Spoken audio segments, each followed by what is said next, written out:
C'est comme à notre habitude, grande interrogation. Géopolitique, concept du droit international vers l'instrumentalisation des États-nations. Telle est notre grande interrogation.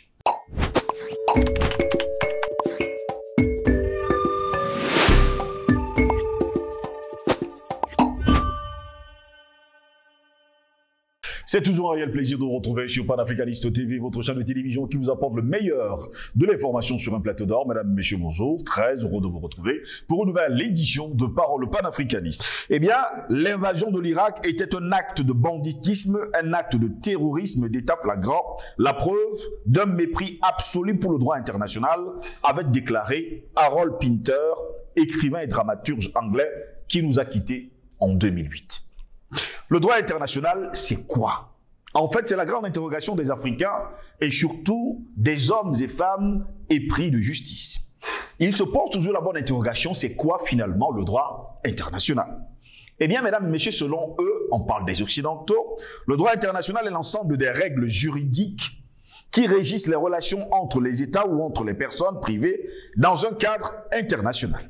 Les normes de droit international sont composées des textes ratifiés par plusieurs États. On parle des accords, conventions, protocoles et traités internationaux. Elles peuvent être bilatérales, c'est-à-dire entre deux États, ou multilatérales, c'est-à-dire entre plusieurs États. Les États signataires s'engagent donc à mettre en application ces normes sur leur territoire uniquement s'il y a réciprocité en leur accordant un niveau supérieur à leurs normes nationales. De manière constante, les tribunaux et cours d'arbitrage internationaux considèrent que nul État ne peut invoquer une règle de droit interne pour se soustraire à ses obligations internationales. Ceci est précisé par la Convention de Vienne de 1969 dans son article 27. Le droit international s'impose donc à l'État, même si une règle de droit interne lui est contradictoire. Cela ne signifie pas que le juge international peut annuler une règle de droit interne. Il se contente de la rendre inefficace lorsqu'elle produit des effets sur le plan international. En tout cas, c'est ce que nous dit, on va le dire ainsi, les règles de ce droit international signé justement par des États. Eh bien, continuons à repréciser que le droit international est constitué de deux branches. Le droit international privé, qui est un ensemble des règles applicables aux relations de personnes privées de nationalités différentes. Il a pour but de résoudre les conflits de loi issus de relations entre personnes étrangères, en particulier de savoir quel est le droit qui s'applique à la relation et de traiter des conflits de juridiction. Dans ce cas-ci, on a souvent l'impression que les pays otaniens, pour ne pas dire le G7, avec en prime les États-Unis d'Amérique, n'ont jamais respecté le droit international, qu'il soit privé, qu'il soit bilatéral ou alors qu'il soit multilatéral. En tout cas, vous le savez. Le droit international public, cette fois-ci encore, dont l'objet est de régler les rapports existants entre États ou organisations internationales. Il inclut donc le droit coutumier, règles non écrites de pratique générale, acceptées comme règles de droit et le droit international humanitaire. Dans ce cas-ci, mesdames, messieurs, sur le continent noir, la polygamie est donc un droit international public. Il est également un droit international privé qu'il faut respecter. Pourquoi donc venir imposer le lesbianisme, l'homosexualité, la pédératie sur le continent noir? On se pose bien des questions de savoir pourquoi, alors qu'on nous dit qu'il faut respecter le droit coutumier. Je passe. Parlons justement d'exemples de domaines d'intervention du droit international selon justement les Occidentaux. La guerre, le commerce, la mer et les fonds marins, l'espace, l'Antarctique. La Cour internationale de justice, siégeant à La Haye, aux Pays-Bas, a pour mission de régler les différends qui lui sont soumis conformément au droit international. Il existe d'autres instances judiciaires internationales, comme le Tribunal international du droit de la mer, le Tribunal pénal international pour l'ex-Yougoslavie, que vous connaîtrez bien, on parlait justement de la TPIY, le Tribunal pénal international pour le Rwanda, le TPIR, et la Cour pénale internationale, la CPI, ce qui peut provoquer des conflits de compétences. Les parties en litige peuvent aussi faire appel à une cour d'arbitrage internationale. Les cours que je viens de citer, mesdames, messieurs, les États-Unis et tout l'Occident ne respectent d'ailleurs aucune de ces cours. Rappelons d'ailleurs que aucun chef d'État américain ne s'est jamais présenté devant cette cour. Rappelez-vous justement de George Walker Bush, il devait normalement se présenter devant cette cour, mais qui pouvait l'y emmener? D'ailleurs, il n'y avait personne. Voilà pourquoi je reviens sur les mots de Harold Pinter, cet écrivain dramaturge qui avait déclaré « L'invasion de l'Irak était un acte de banditisme, un acte de terrorisme d'État flagrant, la preuve d'un mépris absolu pour le droit international. » Et nous nous interrogeons donc ce lundi matin, géopolitique, concept du droit international, vers l'instrumentalisation des États-nations. Quelle est notre grande interrogation? Et pour répondre à nos questions, nous sommes avec le docteur Jean-René Douma, il est ancien des universités, expert financier. Il est notre invité ce lundi 22 mai de l'an de grâce 2022. Docteur Jean-René Douma, bonjour, bienvenue à vous. Bonjour, monsieur Steve Ngoss, merci pour cette autre invitation. C'est un plaisir renouvelé d'être sur votre plateau, surtout de parler de l'Afrique, de l'humanité. Bonjour à l'équipe technique, bonjour aux millions de téléspectateurs qui nous suivent. Bonjour à l'Afrique et à l'humanité tout entière. Très heureux de vous avoir, docteur Jean-René Douma. Une question qui taraude les esprits. Nous parlons du concept du droit international. Il y a ceux qui doivent forcément respecter ce droit international. Il y a ceux qui ont signé, mais qui trouvent que ce droit international ne vaut absolument rien. On peut faire ce qu'on veut. Nous sommes les plus forts, nous sommes les plus puissants et personne ne nous dicte ce que nous devons faire. C'est le cas de l'Occident. Commençons justement avec les États-Unis d'Amérique. À quoi ça sert finalement ce droit international? À renforcer l'hégémonie des Américains dans le monde entier. C'est ça. C'est ça. Le droit dit international, c'est pour renforcer l'hégémonie américaine dans le monde entier. Parce que il parle du droit, mais il ne parle pas de la justice. Parce que vous savez bien qu'il y a une différence entre le droit et la justice. Même si certains assimilent les deux à la justice. Mais vous avez dans votre chapeau brillamment exposé le contexte, les définitions clés qui sont liées à ces concepts qui, pour les Africains, tendent à nous endormir, à nous imbéciliser davantage, parce que dans le thème que vous avez choisi, vous posez la question s'il y a une instrumentalisation des États-nations. Des États-nations. Et donc, il y a un lien entre les États, les nations, et puis le droit en question qui est supposé être le droit inter-État. Oui. Donc, mais un État, c'est d'abord quoi un État? Il est bon que on rappelle que l'État, c'est un concept réel, palpable. Un État, c'est des populations, ou c'est une population, c'est un territoire avec des frontières, c'est un ordre politique, c'est-à-dire un gouvernement organisé avec un pouvoir suprême, si le gouvernement est souverain. Parce que, évidemment, ces quatre composantes devaient permettre, n'est-ce pas, qu'on caractérise un État, la souveraineté vis-à-vis de ses populations, mais aussi la souveraineté vis-à-vis des autres États, n'est-ce pas, de manière équitable. Parce que si vous êtes un État souverain, vous n'êtes pas seulement souverain en interne, vous devez aussi être souverain quand vous parlez, n'est-ce pas, aux autres pays avec ce respect mutuel. Alors, mais quand on parle du droit international qui est supposé être un droit inter-État ou inter-étatique, pour nous prendre des institutions, parce que nous avons dans cet écosystème, nous avons les États, comme je viens de le relever, mais nous avons les institutions. Et quand nous parlons des institutions, vous en avez cité quelques-unes dans votre exposé. Il faut relever en premier lieu l'ONU.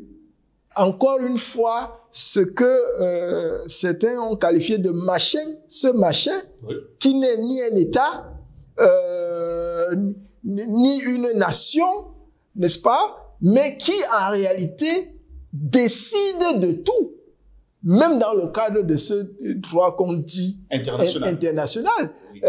Parce que l'ONU a toujours été là pour préserver les intérêts des Américains et de leurs alliés. De toutes les façons, les alliés, c'est pour masquer un peu le visage hégémonique des États-Unis dans le monde entier. tout ce qui est mis en place, tous ces outils-là, c'est pour les États-Unis, c'est pour protéger les États-Unis, renforcer leur puissance et puis la puissance de domination des autres États. Prenons le concept de la nation. Puisque je vais faire le lien, quand on parle de nation, la nation, c'est une représentation imaginaire. La nation n'est pas concrète, c'est un concept purement intellectuel. C'est quoi une nation? La nation, même si on peut dire que l'État fait la nation, l'État fait la nation, mais la nation, c'est en réalité un regroupement d'individus qui ont un lien commun. Ça peut être la langue, ça peut être la culture, ça peut être la tradition, ça peut être un certain nombre de valeurs. Donc, en réalité, le concept de nation, c'est ce que en Afrique, nous appelons tribu. Parce qu'il y a un lien qui est indissociable. Une nation n'est pas divisible en termes de concept. Parce que ceux qui constituent la nation sont liés par quelque chose qu'on ne peut pas séparer.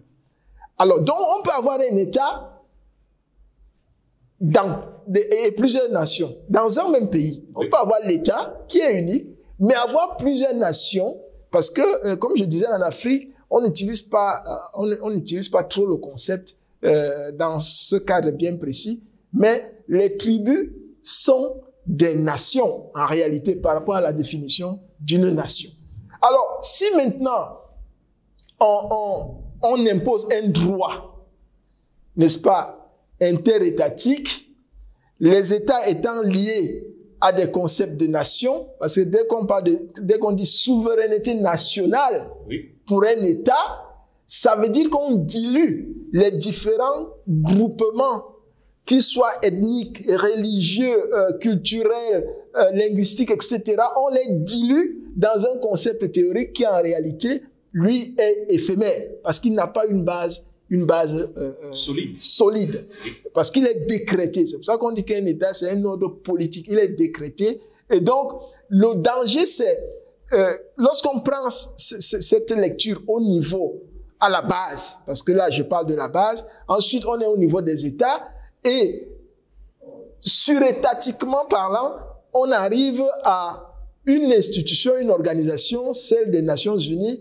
qui voudrait que, au-delà des États, on ait une espèce de nation mondiale, une espèce de nation globale, n'est-ce pas, qui sera donc régie par un droit qui, lui, à ce niveau-là, peut être un droit supranational. Parce qu'en réalité, c'est ça.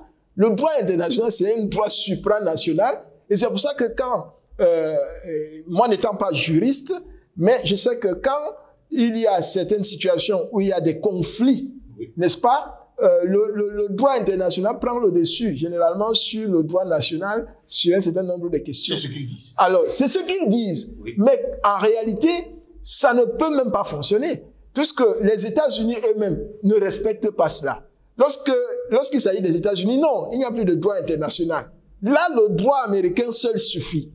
Mais ils imposent aux autres un autre droit qui fasse en sorte que, n'est-ce pas, les autres soient soumis, n'est-ce pas, et qu'il n'ait pas la possibilité véritablement de connaître la justice. Parce que si c'est un autre pays qui vous impose comment vous devez juger vos citoyens, vous ne pouvez pas véritablement avoir les mains libres pour le faire. Donc, c'est une thématique qui nous rappelle encore une fois de plus que les soi-disant institutions internationales qui sont autoproclamées comme étant telles, étant universelles, et qui nous imposent même les contre-valeurs. Puisque là, vous avez relevé, par exemple, chez nous, la polygamie, c'est une très bonne chose. C'est bien d'avoir 3, 4, 5, 10 femmes, pourvu qu'on ait les moyens de sa politique.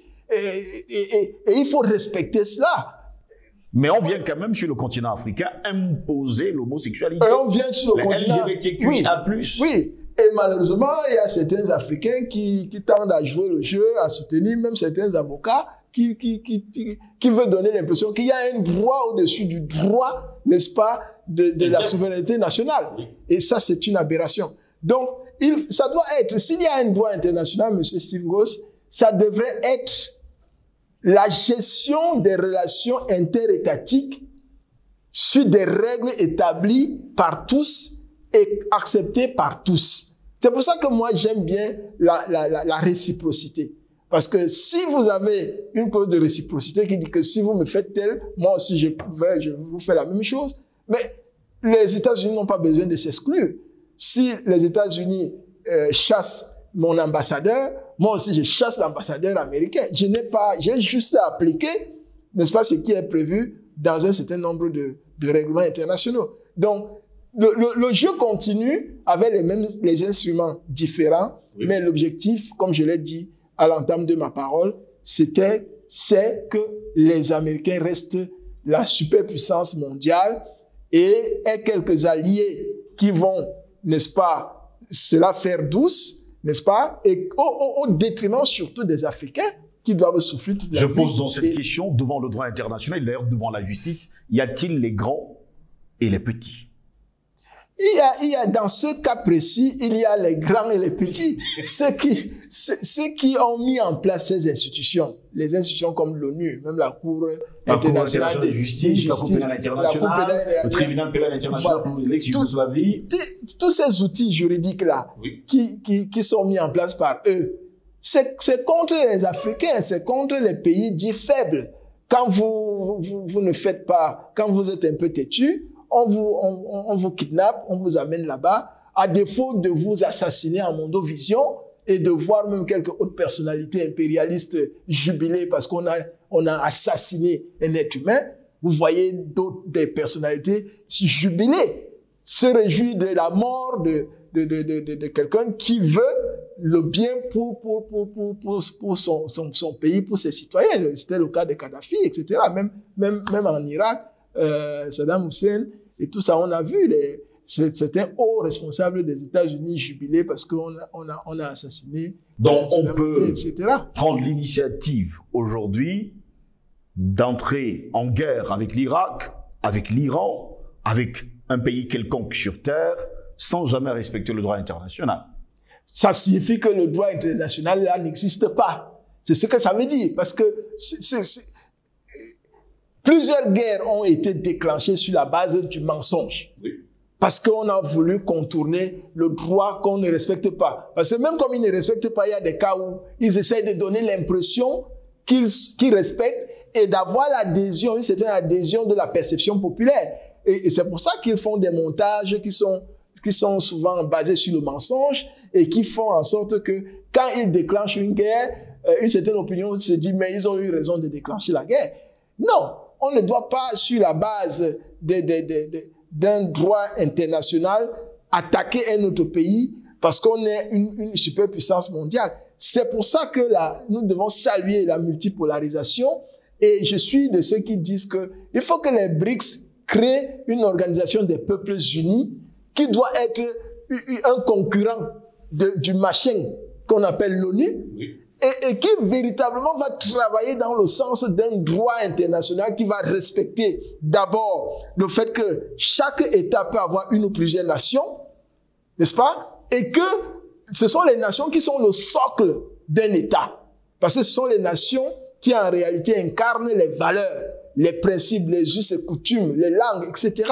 Et que désormais, s'il faut parler d'État, il faut prendre en compte des nations. Parce que on ne peut pas, quand on parle même de la souveraineté nationale, on dilue le concept de nation dans la souveraineté populaire.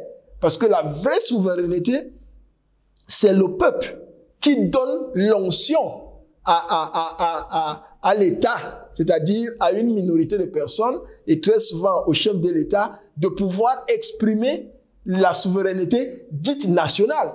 Mais la vraie souveraineté, c'est la souveraineté populaire qui est masquée par la souveraineté nationale et qui ne devrait pas l'être. Donc, c'est pour dire que nous devons nous distancer de ce système des Nations Unies qui a montré à suffisance, qui n'a pas été mis en place sur la base de la justice, ni sur la base de l'équité, et qui a été mis surtout en place pour détruire l'Afrique en termes d'individus et de s'accaparer davantage des ressources, de toutes les ressources de l'Afrique. L'Afrique doit rester un champ, une plantation où on vient puiser ce qu'on veut et on va transformer ailleurs, etc. Et donc, nous devons prendre conscience, nous les Africains, de ce que on a besoin, nous également en Afrique, de commencer à réfléchir sur la mise en place des institutions qui vont créer un certain équilibre, n'est-ce pas, vis-à-vis des institutions du système des Nations Unies, et comme je l'espère, qu'on crée une organisation des peuples unis avec les BRICS pour que véritablement on ne soit pas obligé de subir tout ce qu'on a subi. Je vais vous citer deux personnages. Devant le Conseil de sécurité des Nations Unies, George Walker Bush veut attaquer l'Irak et il déclare que personne, il dit bien personne, ne pourra les en empêcher. Les mêmes propos vont être repris par Paul Stéphane Nicolas Sarkozy lorsqu'il faut attaquer la Libye. Il va déclarer lui aussi, ils vont attaquer et personne. Il précisait, je dis bien personne ne nous en empêchera. Donc ça signifie une chose, ça. Devant l'ONU. D'ailleurs, je prends le premier cas, George Walker Bush, l'ONU refuse d'ailleurs cette résolution en disant de ne pas attaquer, on le dit comme ça, l'Irak. Mais George Walker Bush va quand même botter en touche toutes les résolutions de l'ONU et il va attaquer l'Irak. Les États-Unis sont au-dessus des Nations Unies, au-dessus de tous les États du monde. Oui, dans les faits, et même dans le processus de création, les États-Unis sont au-dessus. Ce sont les États-Unis qui ont initié l'ONU, en passant par la Société des Nations, vous le savez, oui. Ils sont au-dessus. Mais ce qui est aberrant, c'est que l'ONU a quand même l'Assemblée générale et un Conseil de sécurité, les deux organes principaux de l'ONU. Lorsque l'Assemblée générale a dit non, lorsque le Conseil de sécurité a dit non, qu'un État décide d'agir, ça veut dire qu'il est au-dessus de l'ONU. Et il agit sans avoir des représailles. C'est-à-dire que vous pouvez même agir et après l'ONU vous montre que c'est lui qui a le dernier mot. Mais les deux ex-chefs d'État que vous avez cités, qu'est-ce qu'on leur a fait? On leur a rien fait du tout. Ils ont fait ce qu'ils ont promis, ça s'est réalisé.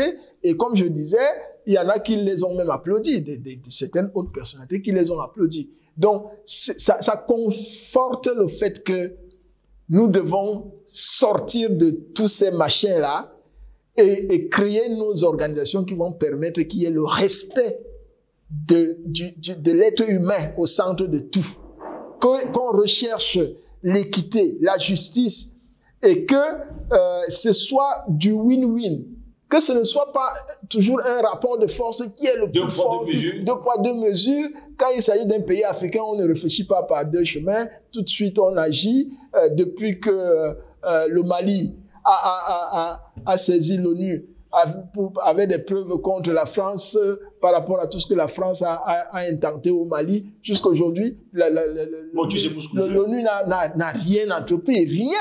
Et le temps passe et puis c'est comme s'il n'y a jamais rien eu. Et donc, c'est ça. Je crois que les pays africains tirent des leçons et sont conscients, et particulièrement ceux qui sont dirigés par des panafricanistes, commencent à poser des actes que nous saluons, et nous voulons qu'ils contaminent tous les autres chefs d'État africains et qu'on évolue vers une unité africaine réelle. Les Africains vont continuer à respecter le droit international? Non, ils ne doivent pas respecter le droit international. Si vous pouvez respecter votre droit national, ça c'est largement suffisant. C'est largement suffisant. Vous respectez votre droit national, vous passez des accords bilatéraux, n'est-ce pas, et multilatéraux avec certains États. Quand il y a un problème, vous le réglez dans le cadre de ces accords-là, que de rester soumis à l'ONU et tous ces instruments qui ont été mis en place d'aliénation. On ne veut plus de ça. C'est vraiment... le moment est venu de sortir de l'ONU. Moi, j'avais dit qu'il faut sortir de l'ONU. Il faut commencer à sortir de l'ONU. Franchement. Parce que je ne vois pas à quoi l'ONU nous sert. Quand vous êtes dans l'ONU, vous êtes soumis aux diktats de l'ONU et aux diktats de ceux qui ont créé l'ONU. Mais quand vous sortez au moins, vous avez la liberté de poser un certain nombre. On peut attaquer l'Irak, ce n'est pas une invasion. Mais si la Russie prend l'initiative de faire une opération spéciale militaire du côté de l'Ukraine, là, le narratif des médias occidentaux nous dit tout simplement que c'est une invasion. Et vous voyez, si la Russie peut être victime de ce type de réaction et de mesures, oui. La Russie qui est une puissance, même une superpuissance, vous imaginez à plus forte raison un pays africain quelconque qui peut aller dans ce sens-là. La Russie, nous le savons tous, a été obligée d'engager cette opération militaire spéciale pour anticiper sur une guerre qu'on était en train de préparer contre la Russie, jusqu'à venir rentrer carrément dans sa maison. Donc, la Russie n'a fait qu'anticiper. Et avant d'en arriver là, la Russie a suffisamment attiré l'attention des dirigeants américains et occidentaux impérialistes sur le fait que vous ne respectez pas le fameux droit international public, vous ne respectez pas. Nous avons dit ceci ensemble, on a signé tel, vous n'avez pas respecté. Moi, j'ai respecté. Vous ne faites que venir. Vous êtes là maintenant, vous avez traversé la ligne rouge. Et donc, le président Poutine avait raison de déclencher cette opération spéciale qui, comme je le souhaite, va connaître une fin heureuse très bientôt et que l'Ukraine reste tranquille. L'Ukraine est en sécurité avec la Russie, pas avec les nazistes qui font tout pour que la Russie n'existe plus. Parce qu'ils savent que si la Russie n'existe plus, ça sera très, très difficile pour l'humanité, hein, il faut l'avouer. Merci à vous, Dr Jean-René Douma, d'avoir été des nôtres encore ce matin. C'est moi qui vous remercie, M. Sigmund. Et nous allons terminer avec ces propos de Harold Pinter. L'invasion de l'Irak était un acte de banditisme, un acte de terrorisme et d'état flagrant, la preuve d'un mépris absolu pour le droit international. Nous en parlions encore ce matin, mais c'est un sujet assez important et alléchant. Nous allons y revenir dans les prochaines éditions de Parole au panafricanisme. Mesdames, Messieurs, au plaisir de vous retrouver très prochainement. Nous vous souhaitons de passer une bonne journée.